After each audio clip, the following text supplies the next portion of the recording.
Hello সবাইকে, আজকে আমরা কাপ নুডলস তৈরি করব।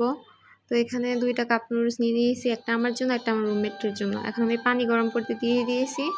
তারপর আমরা কাপ নুডলসের এটাকে আনপ্যাক করে নিচ্ছি। এখানে একটা চামচ আছে, একটা নুডলস মশলা, একটা সস আর একটা ভেজিটেবল দেওয়া আছে। তো এখন এই সবগুলোকে আমরা এই বাটিটার মধ্যে ঢেলে নিব। প্রথমে আমি মশলা দিয়ে দিলাম, তারপর ভেজিটেবল দিছি, তারপর মশলা দিছি।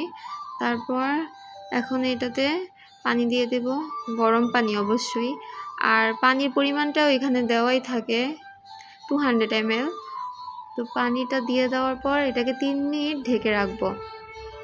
3 মিনিট ঢাকার পর, ঢাকনা খোলার পর ভালোভাবে চামচ দিয়ে এটাকে মিক্স করে নিব। And it's ready to have. এখন এটাতে একটু